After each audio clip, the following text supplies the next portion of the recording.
People, 7th chapter people and settlement, third అంటే 8th chapter people and migration.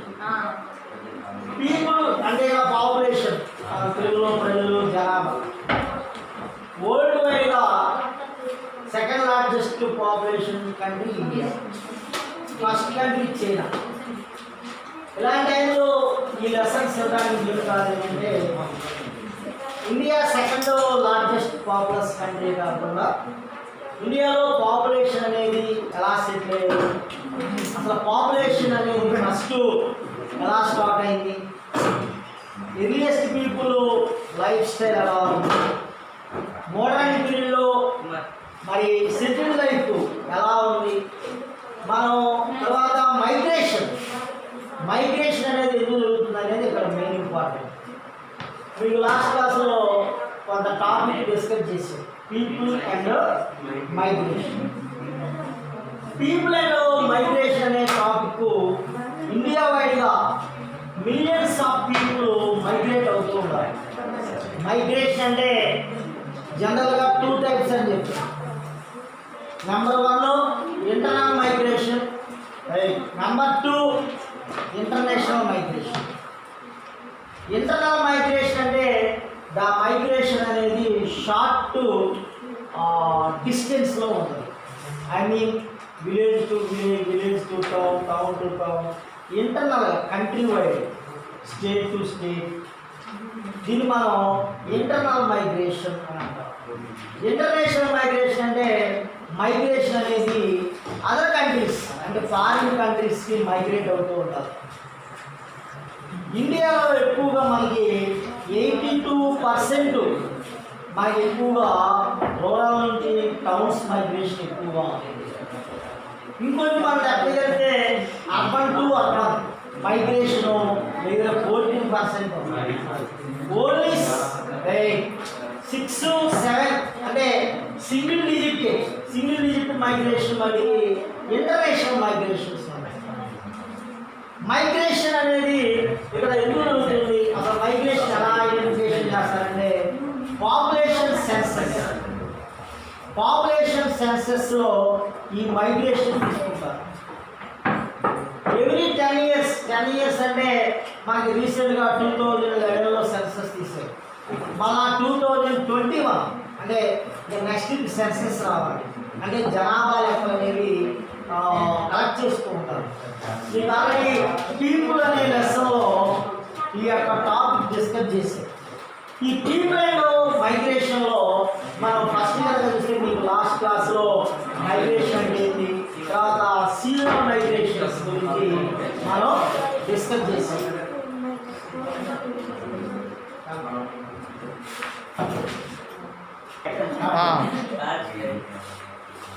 People and migration మనం last class seasonal migration discuss చేయాలి.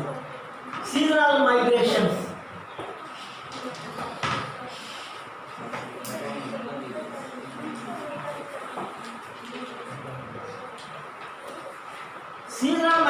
అనేది according to అగ్రికల్చర్లో ఎక్కువ జరుగుతూ ఉంటుంది. అంటే సీజనల్ మైగ్రేషన్ అంటే ఎక్కువగా షార్ట్ డిస్టెన్స్లో వాళ్ళు మైగ్రేట్ అవుతూ ఉంటారు. షార్ట్ డిస్టెన్స్ అంటే ఎక్కువగా అగ్రికల్చరల్ వర్క్స్ పర్పస్ ఏంటంటే అగ్రికల్చరల్ వర్క్స్. మన ఇండియా అనేది ఎక్కువగా అగ్రికల్చర్ కంట్రీ, మెజారిటీ పీపుల్ అగ్రికల్చర్లో వర్క్ చేస్తున్నారు కాబట్టి ఈ అగ్రికల్చర్ వర్క్స్ కూడా సీజనల్ వర్క్స్ ఉంటాయి. Kharif season, rabi season, zaid season ఉంటాయి. ఆ సీజన్ బట్టి ఆ విలేజ్ పీపుల్ ఎక్కువగా రూరల్ ఏరియా పీపుల్ ఏం చేస్తున్నారంటే ఆ అగ్రికల్చర్ వర్క్స్ వరకు మైగ్రేట్ అవుతున్నారు. షార్ట్ పీరియడ్ షార్ట్ డిస్టెన్స్లో వెళ్తూ ఉంటారు ఎక్కువగా. అంటే విలేజెస్ నుంచి విలేజెస్ టౌన్స్కి అలా షార్ట్ డిస్టెన్స్లో వెళ్తూ ఉంటారు. ఇది మనం సీజనల్ మైగ్రేషన్ అంటాం. ఎందుకంటే ఇండియాలో ఎక్కువ మంది రూరల్ ఏరియా పీపుల్ ఈ సీజనల్ మైగ్రేషన్కి వెళ్తుంటారు. దానికి కారణం ఏంటంటే విలేజెస్లో ఎక్కువగా వర్క్స్ ఎక్కువగా ఏమంటాయి అంటే ఓన్లీ అగ్రికల్చర్ వర్క్స్ ఉంటాయి, నాన్ అగ్రికల్చర్ వర్క్స్ ఉండవు. ఎందుకంటే విలేజ్ అనేది స్మాల్ యూనిట్, పాపులేషన్ కూడా లో పాపులేషన్ ఉంటుంది, అక్కడ అన్ని ఫెసిలిటీస్ ఉండవు. నాన్ అగ్రికల్చర్ వర్క్ సంబంధించినటువంటి ఎటువంటి వర్క్స్ ఉండవు కాబట్టి వాళ్ళు ఏం చేస్తారంటే మరి వర్క్స్ పర్పస్ వరకు లేదా ఇన్కమ్ పర్పస్ వరకు సీజనల్గా బయటకు వెళ్ళిపోతూ ఉంటారు. ఇది మనం సీజనల్ మైగ్రేషన్ తీస్తారు. ఎక్కువ అగ్రికల్చర్ పీపుల్ అంటే అగ్రికల్చర్ మీద డిపెండ్ అయినటువంటి వర్కర్స్, అగ్రికల్చర్ లేబర్స్, ఇలాంటి వాళ్ళు ఇలాంటి సీజనల్ మైగ్రేషన్లో వెళ్ళేటువంటి అంశం మనం చూస్తాం. సీజనల్ మైగ్రేషన్ మన ఇండియాలో ఎక్కువగా జరుగుతూ ఉంది. సీజనల్గా 2 months 3 months 4 months అలా మైగ్రేషన్ మనం ఎలా ఐడెంటిఫికేషన్ చేస్తారంటే మినిమం 6 months వాడు స్టే ఉండాలి ఆ ప్లేస్లో. 6 months కనుక వాడు క్రాస్ చేశాడంటే వాడు ఆటోమేటిక్గా మైగ్రేట్ అయినట్టే. ఒక వ్యక్తి 6 నెలలు కనుక ఒక ప్రాంతంలో ఉంటే అక్కడ వాడు స్థిర నివాసన్నాడు. 6 నెలలు కనుక దాటి వెళ్ళిపోయాడంటే వాడు మైగ్రేట్ అయ్యి వెళ్ళిపోయినట్టే. ఇప్పుడు మనకి ఫస్ట్లో రామయ్య గురించి డిస్కస్ చేశాం. టీచర్ రామయ్య ఎడ్యుకేషన్ ఎలా జరిగింది, అతని యొక్క చైల్డ్హుడ్ టైంలో primary education, high school education, college education, తర్వాత ఎంప్లాయ్ జాబ్ వచ్చిన టీచర్ అయిన తర్వాత ఎలా జరిగిందో మనం రామయ్యని ఎగ్జాంపుల్గా చూసి రామయ్య మైగ్రేట్. ఇక్కడ కూడా సీజనల్ అనేది ఇది ఎక్కువగా మనకి అగ్రికల్చర్ సెక్టార్లో అగ్రికల్చర్ సంబంధించిన అలైడ్ వర్క్స్లో ఈ సీజనల్ మైగ్రేషన్స్ మనం ఇక్కడ చూస్తూ ఉంటాం. తర్వాత మనకి ఈ సీజనల్ మైగ్రేషన్ తర్వాత ఇక్కడ మన ఇండియా వైడ్గా మైగ్రేషన్స్ అనేవి ఎలా జరుగుతాయో ఇక్కడ మనకు ఒక మహారాష్ట్ర స్టేట్ని మనం ఇక్కడ ఇన్ఫర్మేషన్ ఇస్తున్నాడు. మహారాష్ట్ర అనే స్టేట్ మనం చూస్తాం. మహారాష్ట్ర స్టేట్లో మనకి కోయానా అనేటువంటి ఒక బ్రిడ్జి అంటే ఒక ప్రాజెక్ట్ అనేది బిల్డ్ చేయడం జరిగింది. ప్రాజెక్ట్స్ ఎక్కువ పడుతూ ఉంటారు, మల్టీపర్పస్ ప్రాజెక్ట్స్.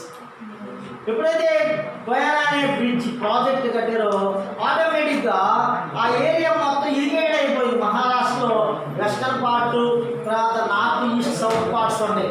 ఈ పార్ట్స్లో చాలామంది ఏం చేశారంటే ఇరిగేట్ ఎప్పుడైతే ఎక్కువైందో కోయానా బ్రిడ్జ్ చేయడంతో ప్రాజెక్టు ఆటోమేటిక్గా ఏం చేశారు, మహారాష్ట్రలో ఒక ఏరియా పీపుల్ అంతా కూడా మైగ్రేట్ అవ్వడం జరుగుతుంది. ఎందుకు షుగర్ కేన్ కటర్స్గా ఎక్కువగా షుగర్ కేన్ ప్లాంటేషన్స్ ఎక్కువగా ఉంటాయి. అంటే చెరుకు తోటలు ఎక్కువగా ఉంటాయి అన్నమాట. ఆ చెరుకు తోటలో పనిచేయడానికి మహారాష్ట్ర స్టేట్లోనే ఒక ఏరియా నుంచి పీపుల్ ఇంకో ఏరియాకి వాళ్ళు రావడం జరిగింది. అక్కడికి ప్లాంటేషన్ అంటే ఈ షుగర్ కేన్ ప్లాంటేషన్స్లో వర్క్ చేయడానికి. షుగర్ కేన్ అంటే చెరుకు తోటలు ఉన్నాయి, దానికి సంబంధించి బేసిక్ షుగర్ ఫ్యాక్టరీస్ ఉంటాయి, షుగర్ ఫ్యాక్టరీస్ ఉన్నాయి కదా. ఈ షుగర్ ప్లాంటేషన్ వర్క్స్లో చేయడానికి చాలామంది ల్యాక్స్ పీపుల్ మనకి మైగ్రేట్ అయ్యేది మనం చూస్తాం. మైగ్రేట్ అవ్వడం ఎవరు వెళ్తుంటారు, ఎక్కువగా రూరల్ ఏరియా పీపుల్ వెళ్తూ ఉంటారు, సీజనల్ వెళ్తూ ఉంటారు. ఈ షుగర్ కేన్ హార్వెస్ట్ అప్పుడే వెళ్తూ ఉంటారు. షుగర్ కేన్ బాగా ఎక్కువ చెరుకు రెడీ అయిన తర్వాత ఆ చెరుకును కట్ చేసి ఫ్యాక్టరీకి పంపాలి. ఆ టైంలో వెళ్తూ ఉంటారు. అప్పుడు ఏం చేస్తారు, మొత్తం హోల్ ఫ్యామిలీస్ వెళ్తూ ఉంటారు. ఈ చిల్డ్రన్స్తో కూడా వాళ్ళ ఫ్యామిలీస్ మరి ల్యాక్స్ పీపుల్ మనకి మహారాష్ట్రకి వెళ్తాం మనం చూస్తాం. మహారాష్ట్రలోనే ఒక ప్రాంతం నుంచి ఇంకో ప్రాంతం అలా వెళ్ళి షుగర్ కేన్ కరెక్ట్గా సెటిల్ అవుతున్నారు. ఇప్పుడు వాళ్ళ యొక్క ప్రాబ్లమ్స్ ఎలా ఉంది, మైగ్రేషన్ అవుతున్నారు వాళ్ళు, వాళ్ళ యొక్క ప్రాబ్లమ్స్ ఏంటో చూడండి. ల్యాక్స్ పీపుల్ వెళ్ళారు. ల్యాక్స్ పీపుల్ అక్కడ సొంత స్థలాలు లేవు, సొంత హౌసులు లేవు. వాళ్ళు ఎక్కడ ఉంటారు, వాళ్ళకి స్టే అవ్వడానికి సెటిల్ అవ్వడానికి ఎటువంటి ప్లేస్ లేదు. ఓన్ హౌస్ అంటే ఓకే ఉంటారు, అన్ని లక్షల మందికి ఓన్ హౌస్లు ఉండవు.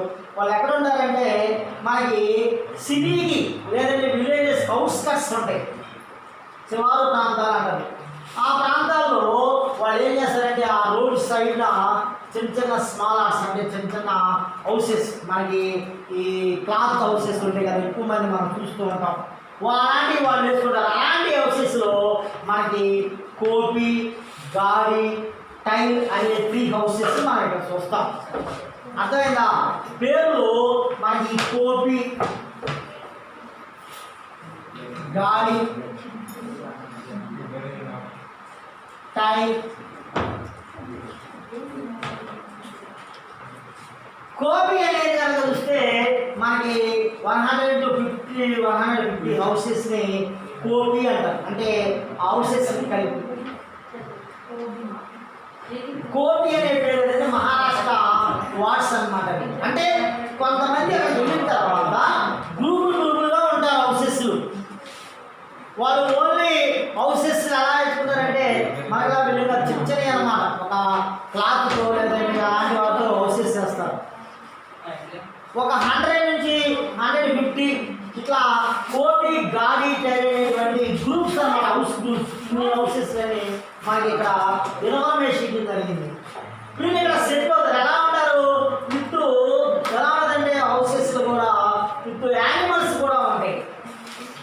అంటే బడ్లోస్, వాళ్ళతో పాటు బులాకాస్ కూడా కావాలి. ఆ చెరుకు తోటలో చెరుకు కట్ చేసి షుగర్ కేన్ ఉంటుంది కదా, అవన్నీ కూడా బండిల్స్ కట్టి ఆ బండిలో వేసుకుని బులాకాట్స్లో అక్కడ నుంచి ఆ ప్లాంటేషన్ నుంచి చెరుకు తోట నుంచి వాళ్ళు ఫ్యాక్టరీ తీసుకెళ్తారు.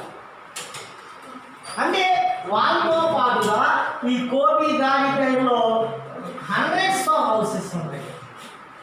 ఈ హండ్రెడ్స్ అంటే కొన్ని వేల మంది ఈ ఏరియా సెట్ అవుతుంది. ఎలా ఉంటుంది ఆ ఏరియా ఒకసారి అబ్జర్వ్ చేయండి. ఒక చిన్న రూమ్లో ఎట్లా ఉంటే ఎలా ఉంది, లేదా క్లాస్ రూమ్, లేదా క్రౌడ్ ఎక్కువ ఉంటే మనకు ఈజీగా తెలిసిపోతుంది.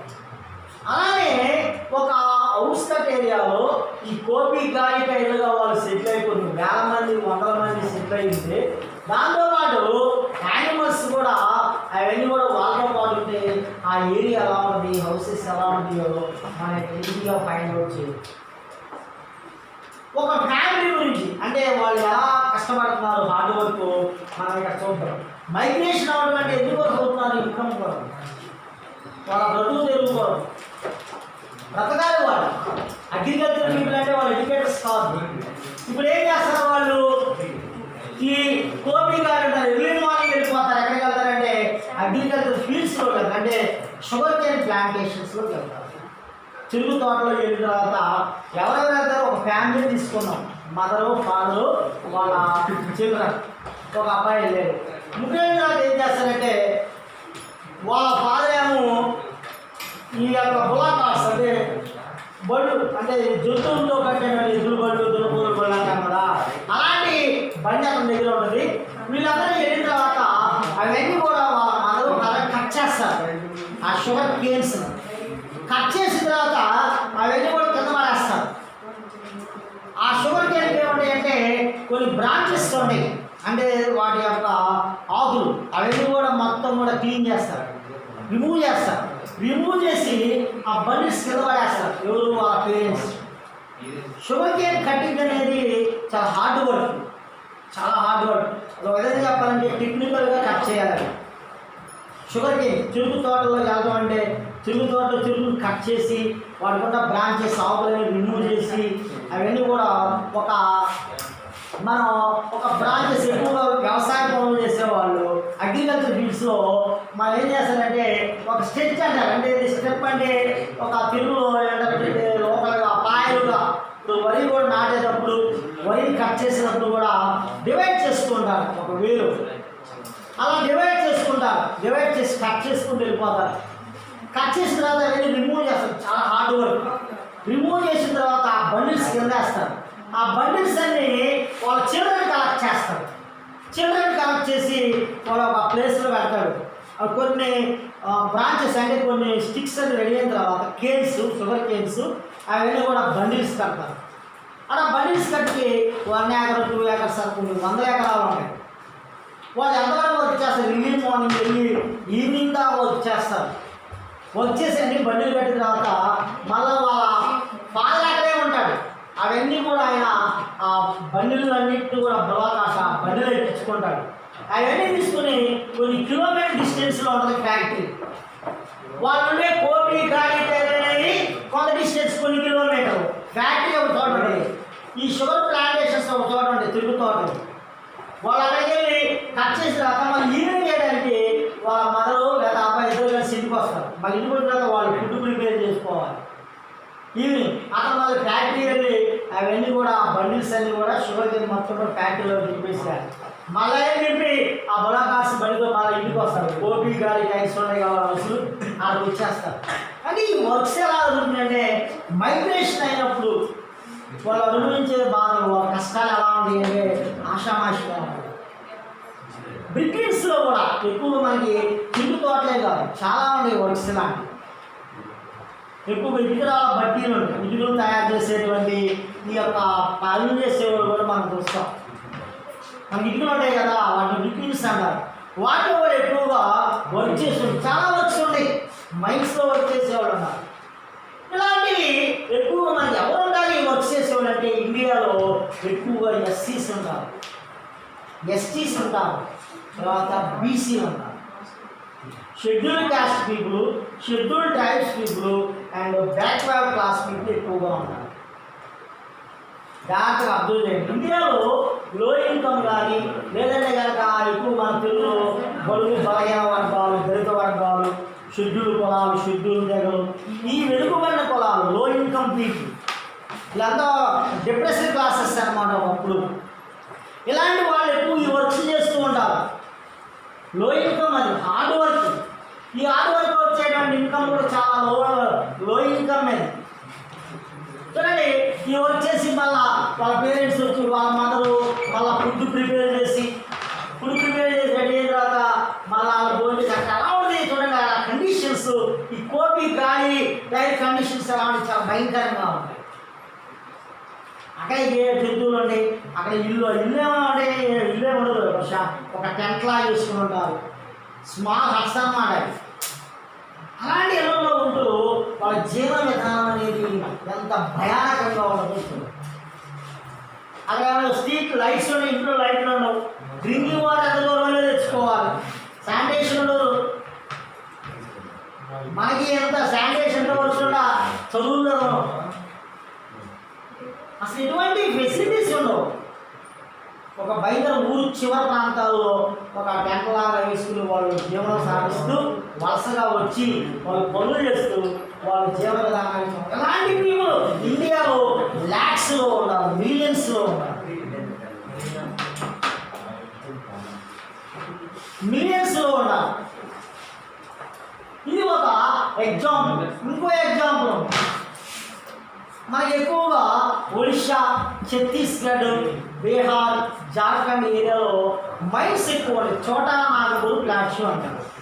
ఈ ఏరియాలో ఎక్కువగా మైన్స్ అంటే రిచెస్ట్ మినరల్స్ ఉన్నాయి. ఆ ఏరియా ఎక్కువగా మనకి మినరల్స్ ఎక్కువగా ఉంటాయి. ఆ ప్రాంతం అంతా కూడా జార్ఖండ్, బీహార్, ఛత్తీస్గఢ్, ఒడిషా, ఈ స్టేట్స్ వాళ్ళు ఏం చేస్తారంటే ఆ మైన్స్లో వర్క్ చేయడానికి కూడా లేదు ఎక్కువ. ఎవరంటే ట్రైబల్ పీపుల్స్ ఎక్కువ అస్సోం నుంచి వస్తుంటారు. అస్సోం స్టేట్ నుంచి మైగ్రేట్ అయ్యి ఒడిషా వచ్చేసి ఒడిషాలో వర్క్ చేస్తుంటారు. అస్సోంలో ప్లాంటేషన్స్ ఉంటాయి, టీ ప్లాంటేషన్స్. అస్సోంలో తేయాకు తోట అంటాం, కాఫీ టీ తోటలు, కాఫీ టీ తోటలు తెలుసు కదా, టీ కాఫీ. ఈ టీ ప్లాంటేషన్స్లో వర్క్ చేసే ట్రైబల్స్ ఎంత వర్క్ చేస్తారో మనం ఇక్కడ అబ్జర్వ్ చేయాల్సిన అవసరం ఉంది.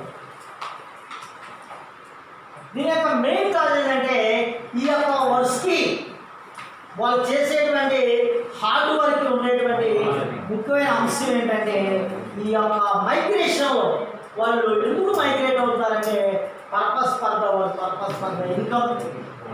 వాళ్ళ ఫ్యామిలీని వాళ్ళు అనుకోవాలి, ఫ్యామిలీ బ్రతకాలి కాబట్టి వాళ్ళకి డబ్బులు కావాలి, బ్రతకడానికి తిండి కావాలి, మెయిన్ ఫుడ్ కావాలి. మెయిన్ పర్పస్ జీవన విధానాన్ని కొనసాగించడానికి ఇవన్నీ కావాలి. కాబట్టి ఈ కోపి గాలి టైల్స్ సెటిల్ అయ్యి వాళ్ళు అట్లా కొన్ని ఒక 2 months 3 months 4 months ఉండి ఆ వర్క్స్ కంప్లీట్ అయిపోగానే వాళ్ళు రిటర్న్ వెళ్ళిపోతున్నారు. మైన్స్లో పనిచేసేవాళ్ళు కూడా అంతే. జార్ఖండ్ కానీ మనకి రాంచీ ప్రాంతాలు ఎక్కువ మైన్స్ ఉంటాయి, కోల్ ఫీల్డ్స్ ఉన్నాయి, బొగ్గుగనుల్లో, అదేవిధంగా మైన్స్ ఉన్నాయి. అన్నింటిలో కూడా ఐరన్ ఓర్ మైన్స్లో కూడా వర్క్ చేసేవాళ్ళు డిఫరెంట్ ట్రైబల్స్ పీపుల్ ఎక్కువగా ఈ పీపులే ఉంటారు. దానికి మెయిన్ కాజ్ ఏంటంటే మనకి మన ఇండియాలో ఎక్కువగా మైగ్రేషన్ అవ్వడానికి ఇండియా పీపుల్ ఎక్కువగా పూర్తి. ఇది మనం అబ్జర్వ్. అదేవిధంగా కేరళ స్టేట్ నుంచి కూడా ఎక్కువ ఏం చేస్తుంటే మైగ్రేట్ అవుతూ ఉంటారు. మైగ్రేట్ అయ్యి వాళ్ళు ఎక్కువగా ఫిష్ ఇండస్ట్రీస్ ఉంటాయి, అంటే ఎక్కువ చేపల పెంపకం. చేపల పెంపకం ఎక్కువగా కేరళ స్టేట్లో జరుగుతుంటుంది, మహారాష్ట్ర ఎక్కువ కోస్టల్ ఏరియా. ఈ వర్క్ చేసేటువంటి వాళ్ళు ఇక్కడ కూడా ల్యాక్స్ పీపుల్ మైగ్రేట్ అవుతూ ఉంటారు. అంటే ఒక ఊరు కాదు, వాళ్ళ ఊరు కాదు, వాళ్ళు వేరే ప్రాంతం నుంచి ఇక్కడ వచ్చి వాళ్ళు సెటిల్ అయ్యి వర్క్ చేసి ఆ వర్క్స్ కంప్లీట్ అయిన వాళ్ళు రిటర్న్ వెళ్ళిపోతూ ఉంటారు.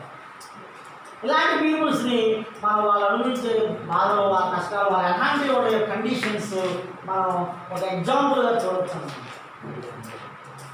ఈ మైగ్రేషన్ వల్ల ఏమైనా మైగ్రేషన్స్ ఏం జరుగుతున్నది, మరి పేరెంట్స్తో పాటు చిల్డ్రన్స్ వెళ్తూ ఉంటారు. ఒక టైంలో ఇంకా స్మాల్ చిల్డ్రన్స్ అనుకోండి, ఇంకా చిన్న చిన్న పిల్లలు అనుకోండి, వాళ్ళ ఇంటి దగ్గర వదిలేస్తారు. ఇలాంటి టైంలో వాళ్ళకి ఎడ్యుకేషన్ పరంగా కంపల్సరీగా డ్రాప్ అవుట్స్ ఉంటాయి. చూడండి ఇక్కడే డ్రాప్ అవుట్స్, స్కూల్స్లో డ్రాప్ అవుట్స్ అవడానికి కూడా మెయిన్ కారణం లో ఇన్కమ్, మైగ్రేషన్ మెయిన్ కారణం. డ్రాప్ అవుట్స్ అయితే ఏమైనా ఎడ్యుకేషన్ సడన్గా మధ్యలో ఆపేస్తారు. స్కూల్స్ ఎడ్యుకేషన్ అన్నావు,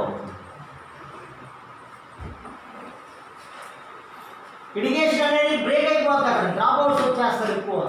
ఇండియాలో ఎక్కువగా డ్రాప్ అవుట్స్ అవ్వడానికి కూడా కారణం ఈ మైగ్రేషన్స్. అంటే వాళ్ళు లో ఇన్కమ్ పీపుల్ ఎక్కువగా ఎస్సీ, ఎస్టీ, బీసీ ఈ గ్రూపులు ఎక్కువగా దొరుకుతూ ఉంటుంది. మైగ్రేషన్ అనేది ఏదో వచ్చేయడానికి అనుకోవడానికి జాబ్ కాదండి, మంచి జాబ్, గవర్నమెంట్ జాబ్ వచ్చింది, మంచి వెల్ సెటిల్డ్, మంచి హౌసెస్లో ఉండి మంచి ఇన్కమ్తో లగ్జూరియస్ లైఫ్ కాదండి. లగ్జూరియస్ లైఫ్ అంటే మంచి well settled, high income, companies, government jobs అది వేరు. ఏంటి వర్క్స్, అగ్రికల్చర్ ఫీల్డ్స్లో చేసే వర్క్స్, ఫిష్ ఇండస్ట్రీస్లో చేసే వర్క్స్. మరి ఫిష్ క్యాచ్మెంట్స్గా లేకపోతే ఫిష్ ఇండస్ట్రీస్లో వర్క్ చేసడానికి కూడా ఎక్కువగా మైగ్రేట్ అవుతున్నారు. మహారాష్ట్ర నుంచి కేరళ టు మహారాష్ట్ర ఇట్లా పీపుల్ మైగ్రేట్ అవుతూ ఉంటారు. అసోం ప్లాంటేషన్లో వచ్చేదానికి అంటే ఎక్కువగా టీ ప్లాంటేషన్, కర్ణాటకలో కాఫీ ప్లాంటేషన్స్ ఉంటాయి. ఈ ప్లాంటేషన్లో వర్క్ చేసే వాళ్ళు కూడా ఎక్కువగా మైగ్రేట్ అయ్యే పీపులే. అక్కడ ఉండేటువంటి వాళ్ళు కాదు, లోకల్ సెటిల్డ్ పీపుల్ కాదు. అంటే మైగ్రేషన్ వల్ల ఎటువంటి ప్రాబ్లమ్స్ ఉన్నాయో, వాళ్ళకి పడేటువంటి ఇబ్బందులు ఏంటో మనం క్లారిటీగా చూడవచ్చు అన్నమాట.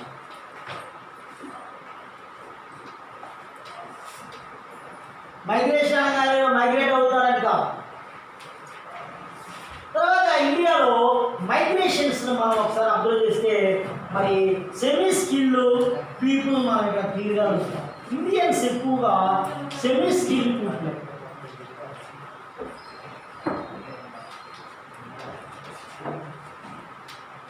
మన ఇండియన్ మైగ్రేషన్లో ఫారిన్ అంటే ఇంటర్నేషనల్ మైగ్రేషన్స్లో ఎక్కువ మంది మనకి ఈ కేరళ స్టేట్ నుంచి ఎక్కువ మంది వెళ్తూ ఉంటారు. కేరళ వాళ్ళు ఎక్కువగా United Arab Emirates, Saudi Arabia, Israel, Iran, Iraq ఈ సరౌండింగ్స్ అంటే గల్ఫ్ కంట్రీస్ అన్నారు వాటిని. ఈ కంట్రీస్లో వీళ్ళు ఎక్కువగా సెటిల్ అయ్యి మైగ్రేట్ అయి ఉంటారు. కేరళ కాకుండా అదర్ స్టేట్స్, అన్ని స్టేట్స్ నుంచి వెళ్తూ ఉంటారు. వీళ్ళ ఇన్కమ్ కూడా మరీ హై ఇన్కమ్ కాదు, అని లో ఇన్కమ్ కాదు, యావరేజ్ ఇన్కమ్ ఉన్నది, హై స్కిల్ కాదు. వీళ్ళు ఎక్కువగా గల్ఫ్ కంట్రీస్లో వెళ్ళేవాళ్ళు ఉంటారు. డిఫరెంట్ వర్క్స్ చేయడానికి వెళ్తారు. ఇప్పుడు సౌదీ అరేబియా వెళ్ళేవాళ్ళు ఉంటారు, యునైటెడ్ అరబ్ ఎమిరేట్స్, ఉమెన్ చాలా కంట్రీస్ ఉన్నాయి గల్ఫ్ కంట్రీస్. ఆ కంట్రీస్ సెటిల్ అయ్యి వాళ్ళు సెమీ స్కిల్ వర్కర్స్గా సెటిల్ అవుతుంటారు. కేరళ వాళ్ళు ఎక్కువగా ఆ కంట్రీలో సెటిల్ అయిన వాళ్ళు, ఫారిన్లో కంట్రీ సెటిల్ అయిన వాళ్ళు ఇండియాకి మనీని ఏం చేస్తారు, ఆ పేరెంట్స్కి సెండ్ చేస్తారు. ఆ మైగ్రెంట్ అనేవాడు మనీని సెండ్ చేస్తారు, పంపుతాడు. దీన్ని మనం రెమిటెన్స్ అని చెప్పారు. రెమిటెన్స్ అనేవాడు వాడుతుంటారు. పంపిన తర్వాత అట్లా ఈ కేరళ వాళ్ళు పంపేటువంటి రెమిటెన్స్ మన ఇండియన్ రూపీకి ఒక భూమి లాంటిది. మన ఇండియన్ రూపీ, మన రూపాయి విలువని ఒక విధంగా చెప్పాలంటే ఆ వాల్యూని కాపాడేది కేరళ వాళ్ళు. కేరళ వాళ్ళు ఎవ్రీ ఇయర్ 75,000 crores వాళ్ళు రెమిటెన్స్ 75,000 కోట్ల రూపాయలు ప్రతి సంవత్సరం కేరళ స్టేట్ నుంచి వస్తాయి రెమిటెన్స్. అంటే ఏంటో తెలుసా, కేరళ వాళ్ళు అంత హార్డ్ వర్క్, వాళ్ళు పంపే అమౌంట్ మన ఇండియాకి పంపేటువంటి అమౌంట్ మన ఇండియన్ కరెన్సీ రూపీకి రూపాయికి చాలా భూమి లాంటిది.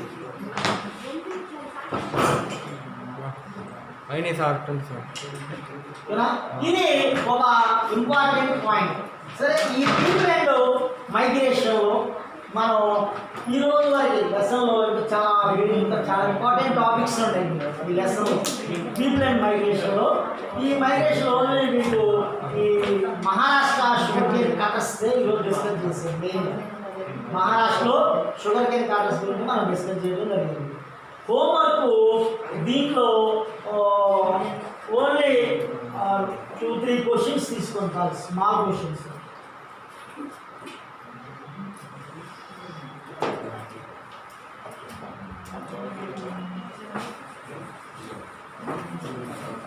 What is the importance of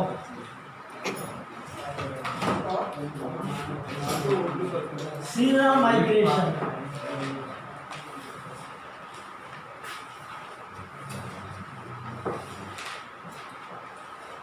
Seasonal migration. Next,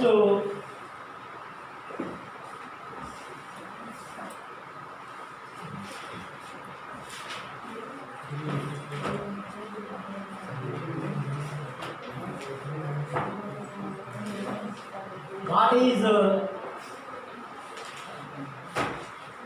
meant by migration? Migration అంటే ఏంటి? What is the meaning of migration? Simple short question, essay question. Text బుక్లోనే ఉంటుంది, మెటీరియల్లో ఉంటుంది. Simple short essay. ఎస్సే అంటే ఓ బిగ్గా కాదు, యావరేజ్గా ఉంటుంది.